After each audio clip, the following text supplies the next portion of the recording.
إن الحمد لله نحمده ونستعينه ونستغفره ونؤمن به ونتوكل عليه ونعوذ بالله من شرور أنفسنا ومن سيئات أعمالنا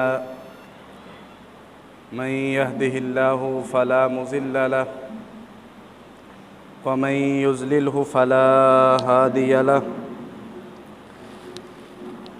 وأشهد أن لا إله إلا الله وحده لا شريك له وأشهد أن محمدًا عبده ورسوله صلى الله عليه وسلم اللهم صل على محمد وعلى آل محمد كما صليت على إبراهيم وعلى آل إبراهيم إنك حميد مجيد اللهم بارك على محمد وعلى آل محمد كما باركت على إبراهيم وعلى آل إبراهيم إنك حميد مجيد أما بعد فإن خير الحديث كتاب الله وخير الهدي هدي محمد صلى الله عليه وسلم وشر الأمور محدثاتها وكل محدثة بدعة وكل بدعة ضلالة وكل ضلالة في النار أعوذ بالله من الشيطان الرجيم بسم الله الرحمن الرحيم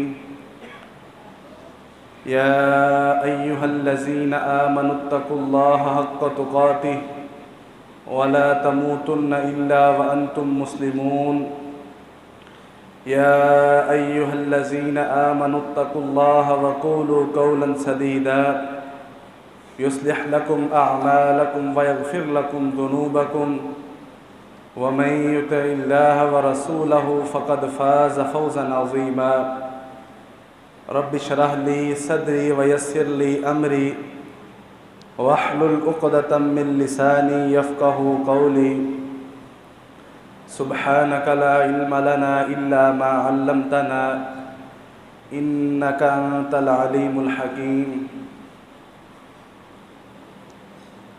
قابل قدر معزز سامعین و سامعات، اللہ ہم سب کا خالق و مالک ہے۔ دنیا کے اندر جتنے بھی تعریفی کلمات ہیں،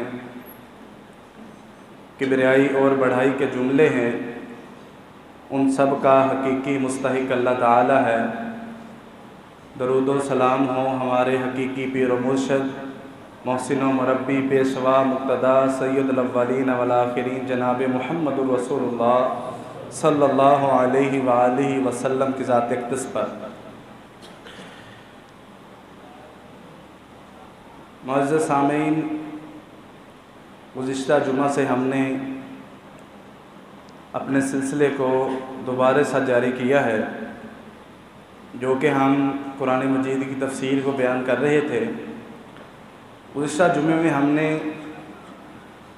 سورۃ بقرہ میں سے اللہ تعالیٰ کے اس فرمان کو پڑھا ہے کہ جس میں اللہ تعالیٰ اپنے بندوں کو، ہمیں امت محمدیہ کو اس عہد کی یاد دہانی کروا رہے ہیں، اس پر پورا اترنے کا کہہ رہے ہیں جس عہد کو ہم نے اپنے زندگی میں اس دنیا میں آنے سے پہلے اللہ سے کیا تھا۔ وہ تھا اللہ تعالیٰ کی فرما برداری، اس کی توحید اور اس پر ایمان لانا اور اسی کی باتیں ماننا۔ یہ ہم نے اللہ سے عہد کیا تھا۔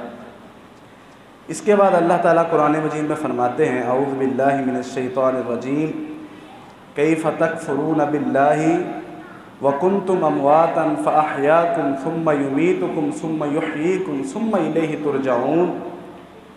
اللہ فرماتے ہیں کہ تم کس طرح اللہ سے کفر کرتے ہو، اور تم تھے اس وقت مردہ، اللہ نے تمہیں زندہ کیا، اس کے بعد پھر اللہ تمہیں مارے گا اور اس کے بعد پھر اللہ تعالیٰ تمہیں زندہ کرے گا، ثم الیہ ترجعون، پھر اس کے بعد تمہیں اللہ ہی کی طرف لوٹ کر جانا ہے۔ اس میں اللہ تعالیٰ نے انسان کی چار کیفیات کا ذکر کیا کہ انسان وجود سے لے کر آخر تک 4 کیفیات سے گزرے گا۔ پہلی کیفیت اللہ تعالیٰ نے ذکر کیا کہ تم مردے تھے، سارے فوت ہوئے تھے، وہ یہ ہے کہ جب اللہ تعالیٰ نے ہمیں ساری کائنات کو تخلیق کیا، ان کی ارواح کو عالم ارواح میں لے گئے، ساری پوری انسانیت کی روحوں کو، اور وہاں پر اللہ تعالیٰ نے ہم سے عہد لیا تھا۔ ابھی ہم دنیا میں نہیں آئے تھے۔ قرآن مجید میں ہے کہ اللہ تعالیٰ سورۃ طارق میں فرماتے ہیں کہ انسان کو بین الصلب والترائب رکھا ہوا ہے، کہ اللہ تعالیٰ نے انسان کی پیدائش کن جوڑوں کے ذریعے کرنی ہے، یہ بھی اللہ تعالیٰ نے پہلے سے لکھ چکا ہے کہ کس مرد کی صلب کو اور کس عورت کی ہڈیوں کو ملانا ہے اور اس سے ایک انسان کی پیدائش ہوگی۔ اللہ تعالیٰ نے اس موت کا ذکر کیا کہ اس وقت تمہارا وجود نہیں تھا۔ ثم یحییکم، کہ اللہ تعالیٰ فرماتے ہیں کہ اس کے بعد میں نے تمہیں زندہ کیا جو ہم اس وقت زندہ ہیں، دنیا میں ہم نے تمہیں لایا، دنیا میں لانے کے بعد پھر ہم تم کو ماریں گے، جو ہماری برزخ کی زندگی ہے، ہماری قبر کی زندگی ہے۔ ثم یحییکم، اس کے بعد اللہ تعالیٰ تمہیں پھر زندہ کرے گا، جو روز قیامت ہم سب آدم علیہ السلام سے لے کر قیامت تک جتنے لوگ ہوں گے سارے زندہ ہوں گے۔ یہ 4 کیفیات ہر انسان پر ہیں، ان میں سے 2 زندگی ہیں اور 2 موت ہے۔ ایک وہ زندگی جو ہم یہاں پر جی رہے ہیں اب، اس کے بعد جو موت آئے گی، اس کے بعد جو زندگی ہوگی وہ دوسری زندگی ہوگی۔ یہ جو ہم قبر میں رہتے ہیں، یہ بھی ایک طرح کی انسان کو اس کے اپنے ساتھ جو کیفیات ہوتی ہیں، وہ اس کے ساتھ جو معاملات ہوں گے وہ محسوس کرے گا، جیسے عذاب قبر ہے، اللہ تعالیٰ ہمیں اس سے محفوظ فرمائے۔ مرنے کے بعد کی کیفیات ہیں وہ بھی انسان دیکھے گا، لیکن وہاں پر زندگی نہیں، موت غالب ہوگی۔ جیسے کہ نبی علیہ السلام کی ایک حدیث ہے، آپ فرماتے ہیں کہ جب آپ سونے، رسول اللہ صلی اللہ علیہ وسلم فرمایا جب تم سو کے اٹھو نا، نیند سے بیدار ہو جاؤ تو یہ دعا پڑھو، الحمدللہ الذی احیانا بعد ما اماتنا والیہ النشور۔ اے اللہ میں تیرا شکر ادا کرتا ہوں جو تو نے مجھے زندگی دی میری موت کے بعد، والیہ النشور، اور اس کے بعد مجھے تیری ہی طرف آنا۔ اب جو انسان سوتا ہے وہ مرتا نہیں ہے، لیکن اس کے تمام تر معاملات مرنے جیسے ہو جاتے ہیں۔ اس کی سماعت، اس کی بصارت، اس کا بولنا، اس کا چلنا پھرنا، جتنے بھی دنیاوی معاملات ہیں وہ سونے کے ساتھ سارے ختم ہو جاتے ہیں۔ دوبارہ اللہ تعالیٰ اسے جگاتا ہے، تو رسول اللہ صلی اللہ علیہ وسلم نے یہ دعا سکھائی ہے کہ تم یہ دعا پڑھا کرو، الحمدللہ الذی احیانا بعد ما اماتنا والیہ النشور۔ تو یہ یہاں پر ذکر ہے کہ ہم نے، اللہ تعالیٰ نے یہ کیوں بیان فرمایا، جو اس سے پہلے اللہ نے بیان فرمایا نا، یا ایھا الناس اعبدوا ربکم الذی خلقکم، یہ اللہ نے اپنی توحید کے لیے بیان فرمایا ہے۔ پہلے اللہ تعالیٰ نے بیان فرمایا کہ میں نے تمہیں پیدا کیا، تم کس طرح میرے ساتھ کفر کر سکتے ہو، تم کس طرح میری توحید سے منہ پھیر سکتے ہو، شرک کر سکتے ہو۔ اور اللہ تعالیٰ دوبارہ یہاں پر انسان کو شرم دلا رہا ہے کہ میں نے صرف تمہیں ایک دفعہ پیدا کر کے ایک دفعہ نہیں مارا، جب میں نے تمہیں پیدا کیا اس سے پہلے بھی تم مردہ تھے، پھر میں نے تمہیں زندہ کیا، اس کے بعد پھر میں نے تمہیں مارا ہے۔ ہمارے آباء و اجداد مر چکے ہیں، دوسری موت ان کو آ چکی ہے، اب ان کو وہ اللہ تعالیٰ دوسری زندگی دے گا، جب سب کو دے گا ہمیں بھی اس وقت روز قیامت اللہ تعالیٰ اٹھائے گا۔ تو اس سے اللہ تعالیٰ یہ مراد لینا چاہتے ہیں کہ میری جو توحید ہے نا، وہ توحید پر قائم رہنا ہی انسان کے لیے ضروری ہے۔ اس کے بعد اللہ تعالیٰ فرماتے ہیں هو الذی خلق لکم ما فی الارض جمیعا، اللہ تعالیٰ نے اس زمین کو تمہارے لیے، سب کی سب چیزیں تمہارے لیے اللہ تعالیٰ کہتے ہیں میں نے پیدا کی ہیں۔ ثم استوى الی السماء فسواہن 7 سماوات وہو بکل شیء علیم، پھر اللہ تعالیٰ کہتے ہیں کہ اللہ تعالیٰ بلند ہوا آسمان کی طرف اور اس نے 7 آسمان سیدھے کر کے بنا دیے، اور وہ ہر ایک چیز کا جاننے والا ہے، وہو بکل شیء علیم۔ اب یہاں پر امام شوکانی نے ایک بہت ہی عظیم بات لکھی ہے اپنی تفسیر کے اندر، فتح القدیر کے اندر۔ وہ لکھتے ہیں کہ هو الذی خلق لکم ما فی الارض جمیعا، کہ وہی اللہ جس نے تمہارے لیے زمین کی تمام چیزیں پیدا کی۔ اس سے دین کا وہ اصول نکلتا ہے کہ ہر چیز کے اندر اصل اس کی ہوتی ہے کہ وہ جائز ہے۔ اب یہاں پر ایک اضافی بات میں آپ کو سنا دیتا ہوں، وہ آپ نے زندگی بھر کے لیے یاد رکھ لینی ہے، انشاءاللہ شریعت کو سمجھنا آسان ہو جائے گا۔ دین کو 2 اصولوں کے اندر تقسیم کر لیں۔ دین کے اندر ویسے بھی 2 ہی چیزیں انسان کے اندر، دین میں یا تو انسان عبادت کرے گا یا تو دوسری چیز معاملات ہوں گے۔ عبادت کے لیے ضروری ہے کہ اس کی دلیل ہونی چاہیے، ورنہ کوئی عبادت نہیں۔ عبادت کے اندر نماز آتا ہے، روزہ آتا ہے، نفلی روزے آتے ہیں، نفلی نمازیں آتے ہیں، ہمارے وہ زکوٰۃ، صدقات، خیرات، نذر و نیاز، قربانیاں، ذبیح، جانور ذبح کرنا، چیزیں بانٹنا، تہوار منانا، یہ ساری وہ چیزیں ہیں جو عبادت کے اندر آتی ہیں، جو ہم اللہ کے لیے کرتے ہیں، یہ ساری چیزیں عبادت ہیں۔ اس کو کرنے کے لیے دلیل ہونے کی ہونی چاہیے۔ مثال کے طور پر فجر کی 2 رکھتے ہیں، بھائی 3 کیوں نہیں ہیں؟ کیونکہ دلیل ہے کہ اس کی صرف 2 ہی رکھتے ہیں۔ جمعہ والے دن ہم نے ظہر کی 4 رکھتے ہیں، کیوں نہیں پڑھنی؟ 2 کیوں پڑھنی؟ کیونکہ یہ حدیث میں لکھا ہوا ہے، رسول اللہ صلی اللہ علیہ وسلم اسی طرح کیا کرتے تھے۔ اس کی جگہ پر ہم نے یہ خطبہ دینا ہے اور بیٹھ کر خطبہ سننا ہے، یہ سارا ملا کر اللہ تعالیٰ نے ظہر کے وقت میں یہ چیز فرض کی ہوئی، یہ ہونے کی دلیل ہے۔ اور جس کی دلیل ہی نہ ہوتی وہ پھر عبادت نہیں ہے۔ اور جو ہوتے ہیں نا معاملات، جو امام شوکانی نے اس آیت سے استدلال کیا ہے وہ یہ ہے کہ جو معاملات ہوتے ہیں نا، باقی انسان عبادت کے علاوہ جتنے بھی معاملات ہیں، چاہے وہ معاشرتی ہوں، چاہے وہ معاشی ہوں، چاہے وہ گھریلو ہوں، چاہے وہ کاروباری ہوں، اس کے اندر ہر چیز جائز ہے، اور جو ناجائز ہے نا اسے اللہ تعالیٰ نے قرآن مجید میں اور حدیث کے اندر رسول اللہ صلی اللہ علیہ وسلم نے واضح کر دی ہے۔ اب معاملات کے اندر جس چیز کو ہم نے حرام اور غلط کہنا ہے نا، اس کے لیے دلیل ہونی چاہیے۔ مثال کے طور پر میں آپ کو چھوٹی سی مثال دیتا ہوں، اس کے بعد آگے بات کرتے ہیں۔ اللہ تعالیٰ نے یہ کہیں پر یہ رسول اللہ صلی اللہ علیہ وسلم نے ذکر نہیں کیا کہ آپ نے لباس اس طرح کا پہننا ہے، کہیں پر ذکر نہیں کیا کہ آپ نے شلوار قمیض پہنی ہے، یا آپ نے یہ جبہ پہننا سعودیوں والا، یا آپ نے پینٹ شرٹ پہننی ہے انگریزوں والی، یا آپ نے کیا نہیں پہن، یہ کہیں پر نہیں لکھا ہوا۔ صرف اللہ تعالیٰ نے پیمانہ بیان کیا ہے کہ اس کے اندر سے جسم نظر نہیں آنا چاہیے، اور دوسرا پیمانہ یہ بیان کیا ہے کہ مردوں نے عورتوں والے، عورتوں نے مردوں والے کپڑے نہیں پہننے، اور مردوں نے ریشم نہیں پہننا۔ اب اس کے علاوہ کائنات سے آپ جو مرضی اٹھا کے لے آئیں، وہ اگر ہمارے جسم کو ڈھانپتا ہے اس سے ہمارے اعضاء نمایاں نہیں ہوتے۔ سطر، مرد کا سطر الگ ہے، عورتوں کا سطر الگ ہے، اگر اس میں سے سطر نمایاں نہیں ہوتا، سطر نظر نہیں آتا، بے حیائی اور فحاشی کا مسئلہ نہیں بنتا، تو پھر لباس ہر کوئی جائز ہے۔ یہ ہوتا ہے معاملات، لباس پہننا ایک معاملات کے اندر آتا ہے۔ اب لباس کے اندر ہر چیز لباس جائز ہے، لیکن ہم نے جس کو ناجائز کہنا ہے اس کی دلیل ہونی چاہیے، اور وہ دلیل یہ ہے۔ ایک بندہ عورتوں جیسا لباس پہنا، اس نے کہا جی یہ کہاں پر لکھا ہے کہ یہ عورتوں والی قمیض شلوار لون کا سوٹ نہیں پہننا؟ ہم کہیں گے یہ عورتیں پہنتی ہیں، یہ عورتیں پہنتی ہیں، یہ مرد نہیں پہنا۔ یہ حدیث میں لکھا ہوا ہے، رسول اللہ صلی اللہ علیہ وسلم نے لعنت فرمائی ہے ایسی عورتوں پر، اور لعنت فرمائی ہے ایسے مردوں پر جو ایک دوسرے جیسے کپڑوں کو پہنتے ہیں اور ایک دوسرے جیسی صورت کو اختیار کرتے ہیں اور ایک دوسرے جیسی عادات کو اپناتے ہیں۔ مرد اگر عورتوں جیسی عادات اپنائیں اور عورتیں مردوں جیسے طور و اطوار اپنائیں تو یہ شریعت کے اندر منع ہے۔ تو یہی ہے، یہاں پر سے قاعدہ نکل رہا ہے، امام شوکانی نے لکھا ہے اس کو اپنی تفسیر کے اندر، کہ اس سے وہ دین کا وہ اصول نکلا ہے کہ ہر معاملے کے اندر اصل ہوتا ہے کہ وہ جائز ہے، اگر اس کو ناجائز کرنا ہے تو اس کے لیے ہمیں دلیل دینا ہوگی۔ اللہ تعالیٰ فرماتے ہیں هو الذی خلق لکم ما فی الارض جمیعا، ہم نے زمین میں تمام چیزیں تمہارے لیے وہ پیدا کی ہیں، اور ثم استوى الی السماء، پھر اللہ تعالیٰ مستوی ہوا عرش کی جانب اور اسے سیدھا کر کے بنا دیا 7۔ آسمان تعداد کے اندر 7 ہیں، اور آسمان ایک ظاہر نظر آنے والی حصی چیز ہے جسے محسوس کیا جا سکتا ہے۔ آج کے بعد سائنٹسٹ کہتے ہیں، اب پڑھتے ہیں وہ قرآن مجید ہی ہیں اور کرتے ہیں اسلام میں تحقیق کی ہے، اور بعد میں اللہ کا انکار کر دیتے ہیں۔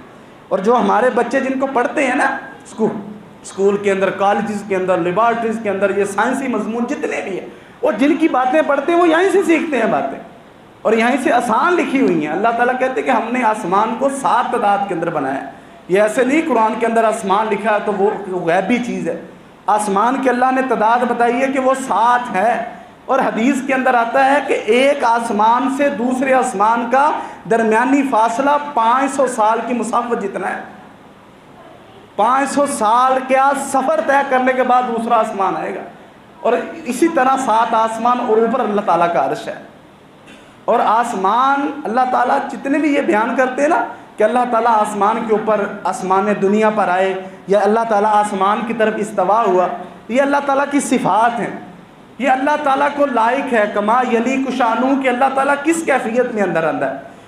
صحیح بخاری اور مسلم کی روایت ہے، رسول اللہ صلی اللہ علیہ وسلم نے فرمایا ینزل ربنا تبارک و تعالی فی کل لیلۃ، اللہ تعالیٰ آسمان دنیا پر ہر رات تشریف لاتے ہیں، اور جب رات کا آخری تہائی جسے ہم کہتے ہیں نا سحری کا وقت ہوتا ہے تو اللہ تعالیٰ آسمان دنیا پر تشریف لاتے ہیں، اور وہ کس کیفیت میں آتے ہیں یہ اللہ تعالیٰ کو پتہ ہے، رسول اللہ صلی اللہ علیہ وسلم نے ہمیں نہیں بتایا، ہم نے اس کے اندر کوئی تعویل نہیں کرنی کہ اللہ تعالیٰ علم کے لحاظ سے آتے ہیں، اللہ تعالیٰ بات کے لحاظ سے آتے ہیں، اللہ تعالیٰ سماعت کے لحاظ سے آتے ہیں، تعویل نہیں کرنی، تعویل شرک ہے، ملوان ماننا توحید ہے، یہ توحید اسماء و صفات کے اندر یہ شامل ہے، یہ یاد رکھیے، شاید آپ نے سنا کہ نہیں سنا، توحید کی ایک قسم ہے اسماء و صفات، اللہ تعالیٰ کے نام اور اس کی صفات اللہ تعالیٰ کی، ان کو منوان ماننا ہے جس طرح رسول اللہ صلی اللہ علیہ وسلم نے اور قرآن نے بیان کیا۔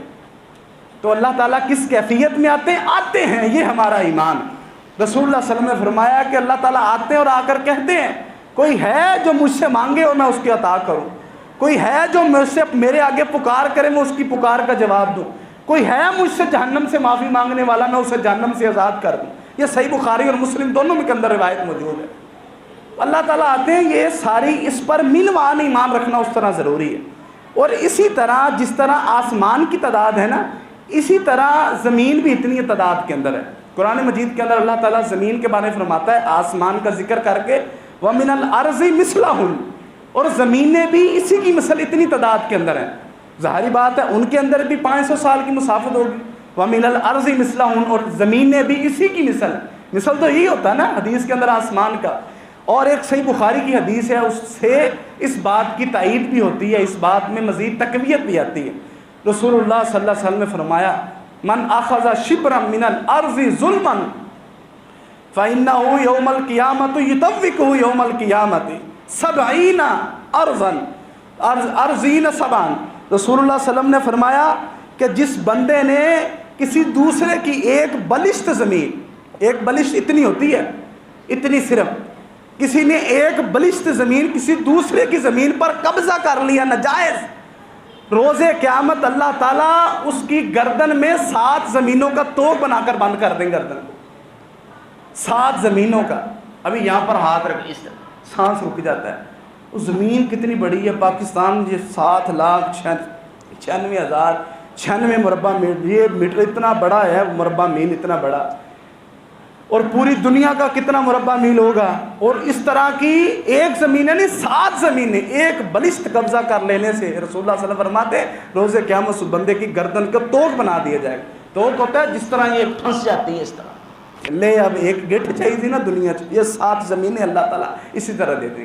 تو یہ دلیل ہے یہاں سے، یہاں پر 7 زمینوں کا ذکر ہے تو اس طرح 7 زمینیں بھی ویسے ہی ہیں۔ اللہ تعالیٰ یہی بیان فرما رہے ہیں کہ ہم نے تمہارے لیے زمین میں سب کچھ بنایا ہے، اور اس کے بعد ہم نے 7 آسمان بھی بنائے، پہلے زمین بنائی، اس کے بعد 7 آسمان ترتیب کے ساتھ سیدھے کر کے بنائے۔ اللہ تعالیٰ ہر چیز کو جاننے والا ہے۔ اس کے بعد اللہ تعالیٰ بیان فرماتے ہیں وَإِذْ قَالَ رَبُّكَ لِلْمَلَائِكَةِ إِنِّي جَاعِلٌ فِي الْأَرْضِ خَلِيفَةً قَالُوا أَتَجْعَلُ فِيهَا مَن يُفْسِدُ فِيهَا وَيَسْفِكُ الدِّمَاءَ وَنَحْنُ نُسَبِّحُ بِحَمْدِكَ وَنُقَدِّسُ لَكَ قَالَ إِنِّي أَعْلَمُ مَا لَا تَعْلَمُونَ۔ اب یہاں سے پچھلا موضوع ختم ہو چکا ہے اور یہاں سے نیا موضوع کا آغاز ہو رہا ہے، اور میں اس کا ترجمہ کرنے سے پہلے بتاتا چلوں کہ یہاں سے وہ بات شروع ہو رہی ہے جب اللہ تعالیٰ نے انسان کی تخلیق کی تھی۔ جاؤ ہم یہاں پر جو دنیا کے اندر موجود ہے نا، ہمارے باپ آدم علیہ السلام کو جب بنایا تھا نا، یہ تب کی اللہ تعالیٰ بات کو ذکر کرنے لگے۔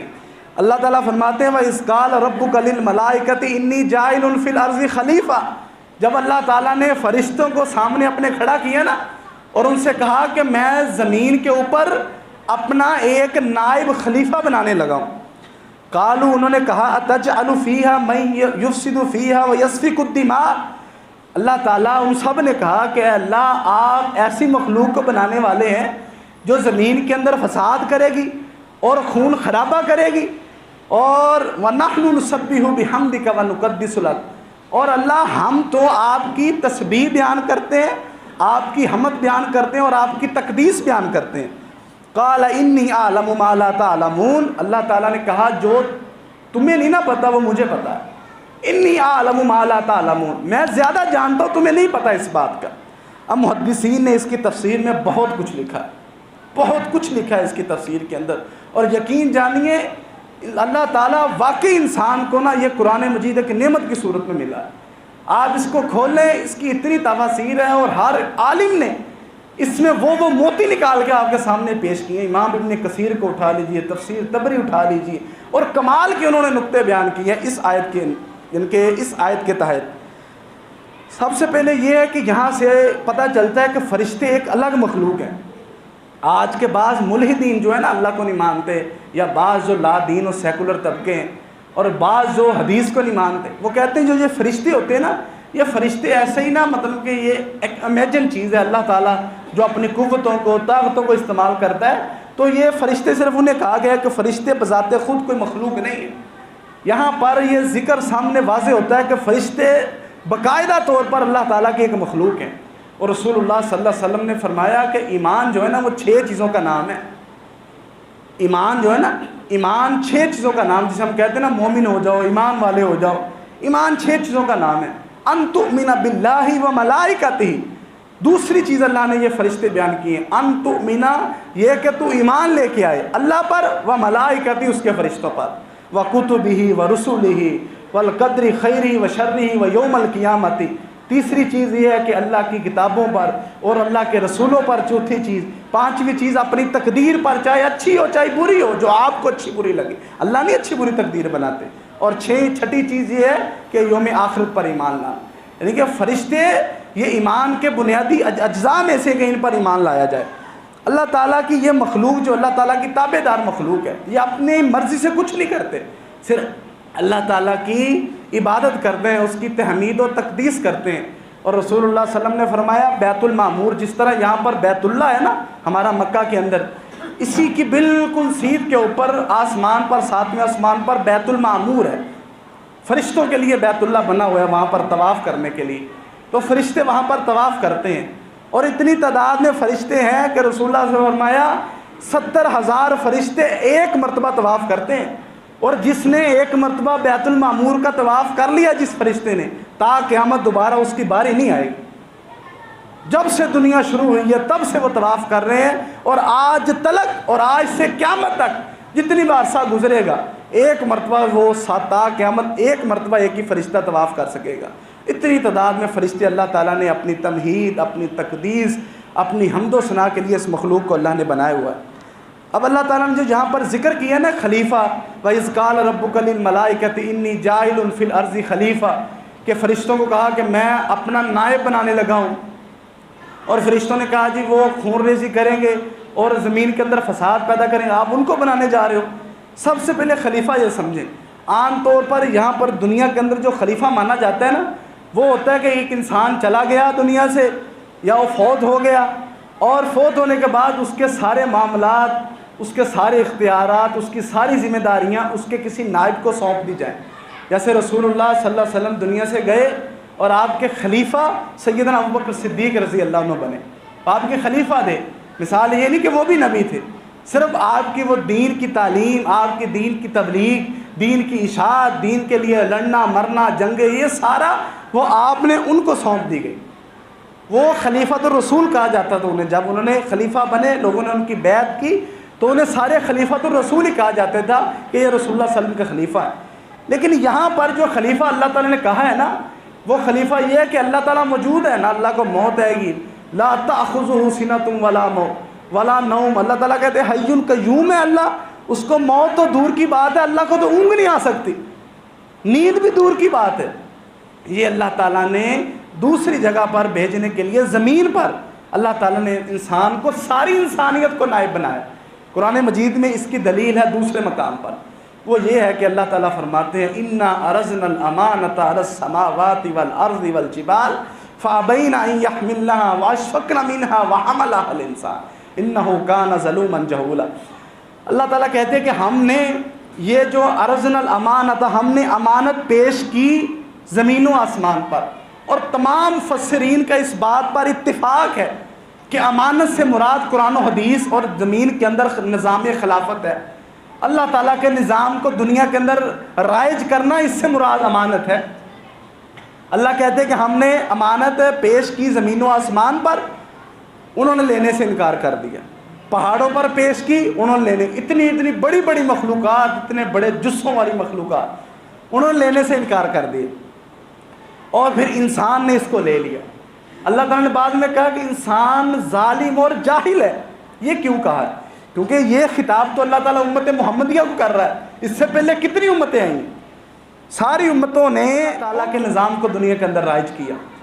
نوح علیہ السلام کو دیکھ لیجیے، 950 سال عبادت کی ہے، صرف چند لوگ مسلمان ہیں۔ اللہ کے نظام کو دنیا میں لانے کے لیے انسان نے محنت نہیں کی۔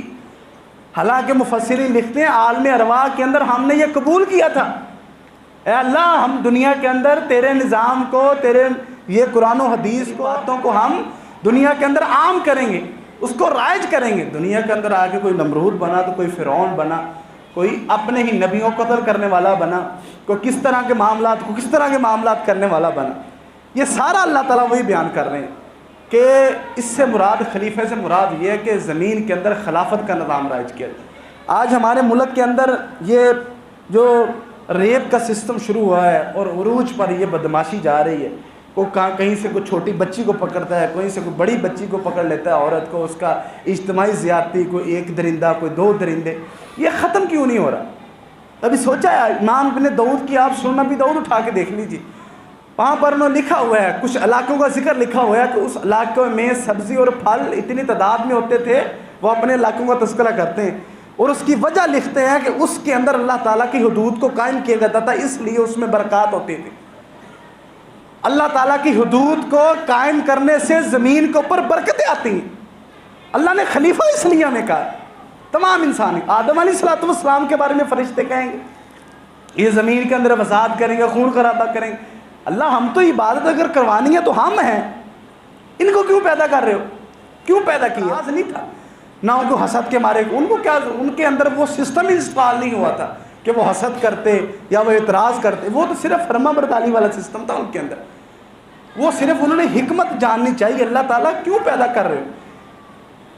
اب وہاں پر یہ یہاں پر ایک مرتبہ ایک شرعی سزا دے دیں، ایک مرتبہ کسی ایک ریپسٹ کو پکڑیں، زانی کو، مجرم کو، ایک کو پکڑیں، اس کو شرعی سزا دیں جو شریعت میں ایک زانی کی سزا ہے، قرآن کے اندر لکھی ہوئی ہے، قرآن مجید کے اندر، حدیث کے اندر موجود ہے، ایک مرتبہ سزا دے دیں۔ اور سارے پاکستان کا میڈیا جس طرح یہ سیاستدانوں کی جوتیاں ان کے بچوں کو، ان کی گاڑیوں کو، ان کے آنے جانے کو دکھاتے ہیں نا، اس طرح 1 سے 2 دن صرف اس ریپسٹ کو دکھا دیں، اس کی سزا کو، اور یقین کریں اس کے بعد کوئی دیکھے تک گا نہیں غیر محرم کو نظریں اٹھا کر۔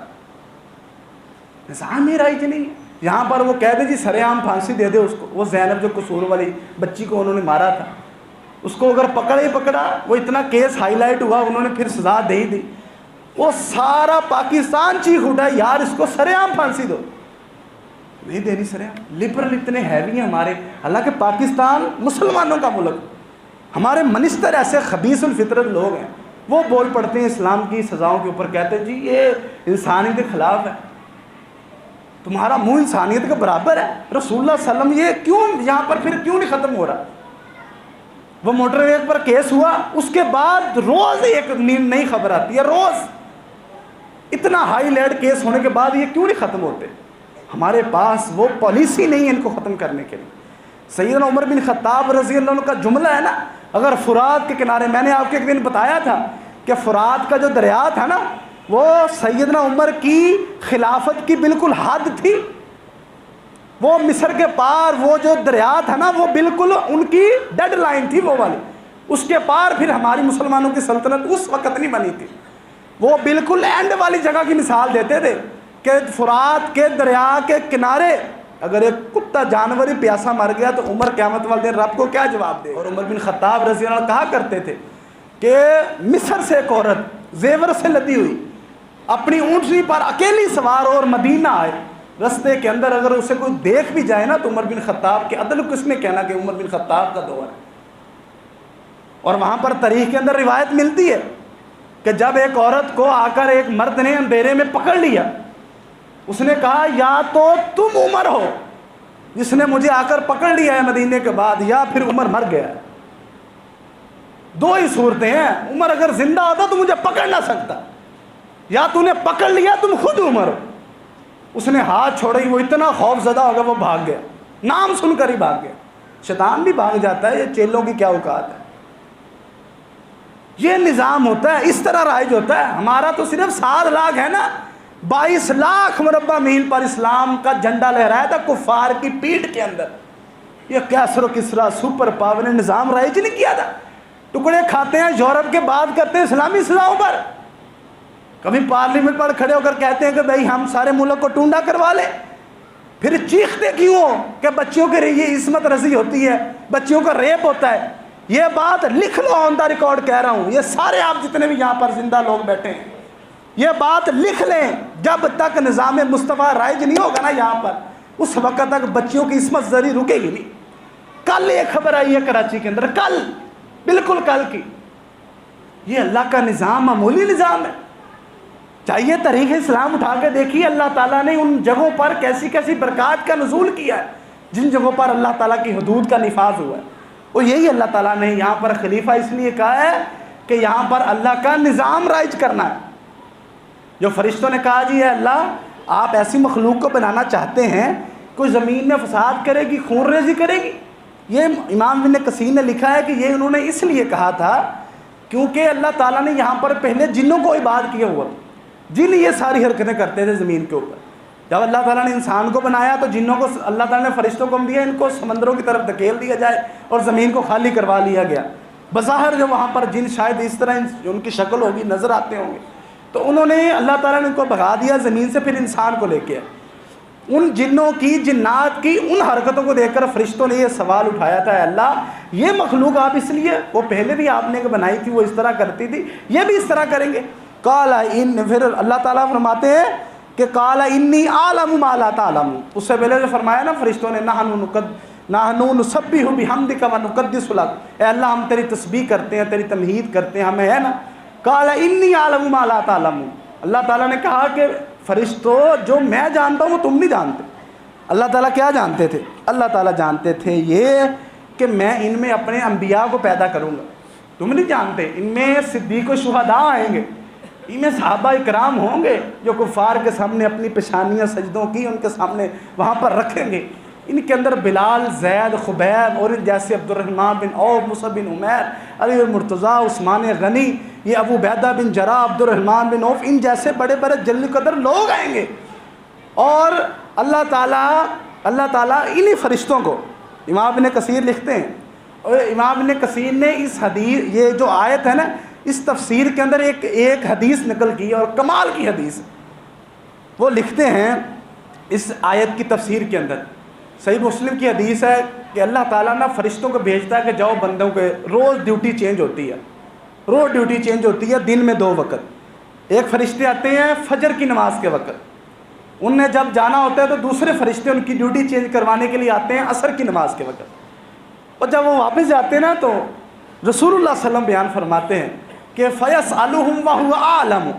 اللہ تعالیٰ ان سے سوال کرتا ہے حالانکہ اللہ تعالیٰ کو سب پتہ ہے, پھر بھی اللہ تعالیٰ ان سے پوچھتا ہے كَيْفَ تَرَكْنَاهُمْ عِبَادِي, تم میرے بندوں کو کس حالت میں چھوڑ کے آئے ہو, میرے بندوں کو تم کس حالت میں چھوڑ کے آئے ہو. تمہاری ڈیوٹی چینج ہوئی نا, تم دنیا سے آئے ہو نا, سارے فرشتے جو ہمارے ادھر بھی بیٹھا ہے ادھر بھی بیٹھا ہے ہمارے نگرانی کر رہے ہیں, ان کی ڈیوٹی چینج ہوتی ہے دن میں 2 بار. تم آئے ہو, میرے بندے کس حالت میں تھے؟ فرشتے جواب دیتے ہیں تَرَكْنَاهُمْ یصلون وآتیناہم یصلون. اللہ, اے اللہ جب ہم وہاں پر ان کو چھوڑ کے آئے تب بھی وہ نماز پڑھ رہے تھے, یعنی کہ عصر وقت تھا, جب ہماری ڈیوٹی لگی تھی نا فجر کے وقت تب بھی وہ نماز پڑھ رہے تھے. اور آج کل کے فرشتے کیا کہتے ہوں گے, ہم تو سارے نماز نہیں پڑھتے, ہم تو سارے نماز نہیں پڑھتے. ہمارے فرشتے اوپر جا کیا کہتے ہوں گے, اے اللہ ٹی وی دیکھ رہے تھے. صبح جاتے ہوں گے نا جب اللہ کی ڈیوٹی, وہ عصر والے جب صبح واپس جاتے ہوں گے اللہ پوچھتا ہوگا ہون جی ستے پہ ہے جی. عصر کے وقت والے جاتے ہوں گے کی کرتے پہ جی, کوئی کاروبار کر رہا ہے جی, کوئی ہس کھیڈ رہا ہے جی, کوئی نچ ٹپ رہا ہے جی. نماز وہ پہلے ہی پڑھتے سی جی, ہن والے تو ماڈرن ہو گئے, زیادہ پڑھ لکھ گئے. اسلام پر بحث جس سے مرضی کروا لو, جس مرضی مفسر کو کھڑے کر لو, سامنے کھڑے کر, ہاں جی بتاؤ جی آپ کی کیا رائے ہے. ہر لنڈی بچی اپنی رائے رکھتا ہے, نماز کوئی نہیں پڑھے گا. مسجدوں میں آج بھی وہ 2% تھی نا, نیا سروے گوگل کر کے دیکھ لیے پاکستان میں کتنے لوگ نماز پڑھتے ہیں. محدث سب ہیں پاکستان کے اندر, مفسر سب ہے پاکستان کے اندر، مجددوں کی منڈی لگی ہوئی ہے، محققوں کی یہ آپ سیل دیکھ لیں گے، نماز کوئی نہیں پڑھتا۔ فرشتے کیا بتاتے ہوں گے جا کر؟ صحیح بخاری کے اندر وہ حدیث ہے، رسول اللہ صلی اللہ علیہ وسلم فرماتے ہیں کہ اللہ تعالیٰ اپنے اس بندے پر فخر کرتا ہے، اور میرا رب، ہم اس کے سامنے کے تنکے کی اوقات نہیں ہماری، میرا رب کا حکم ہو جو سانس یہ باہر آ رہی ہے دوسری سانس اندر نہ جائے، ایک سانس نہ اپنی مرضی سے لے سکے۔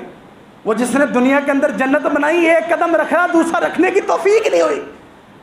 میرے رب کی اتنی اتھارٹی ہے اس دنیا کے اندر، اور جب میرا رب اتنی اتھارٹی رکھتا ہے، رسول اللہ صلی اللہ علیہ وسلم فرماتے ہیں اللہ تعالیٰ اپنے اس بندے پر فخر کرتا ہے جو بندہ پہاڑ کی چوٹی پر کھڑے ہو کر اذان دیتا ہے، اذان کے بعد خود وہاں پر تکبیر دیتا ہے، اکیلا ہے، اور وہاں پر نماز پڑھتا ہے۔ نماز پڑھتا ہے تو اللہ تعالیٰ فرشتوں کو جمع کرتے ہیں، ادھر آؤ ادھر آؤ سارے ادھر آؤ، وہ دیکھو میرا بندہ، تم کہتے تھے کہ یہ فساد کرے گا، وہ میرا بندہ کہہ رہا ہے الحمدللہ رب العالمین، اے اللہ تمام تعریفیں تیرے لیے ہیں، جو مجھے پتہ ہے، جو مجھے نہیں بھی پتہ، جو مجھے آتی ہے، جو مجھے نہیں بھی آتی۔ یہ امام ابن کثیر نے اس آیت کی تفسیر کے اندر قالا انی اعلم بما لا تعلمون، اس کے اندر یہ اس کے تحت یہ تفسیر میں حدیثیں لکھی ہوئی۔ اس سے مراد اللہ تعالیٰ نے یہ کہا ہوگا کہ یہ میرے بندو یہ دیکھو، وہ تو نماز پڑھتے ہوں گے، ذکر و اذکار کرتے ہوں گے، کیا ہم کرتے ہیں؟ ہم اللہ تعالیٰ سے، اور رسول اللہ صلی اللہ علیہ وسلم میں سلسلۃ الصحیحہ کے اندر یہ روایت ہے کہ ہم نے دیکھنا ہو نا کہ اللہ تعالیٰ ہم سے کتنی محبت کرتا ہے، تو صرف یہ اندازہ لگا لینا کہ ہم اللہ تعالیٰ سے کتنی محبت کرتے ہیں۔ انشاءاللہ یہیں سے آئندہ خطبے کا آغاز کریں گے۔ اللہ تعالیٰ ہمیں عمل کی توفیق دے۔ وآخر دعوانا الحمدللہ رب العالمین۔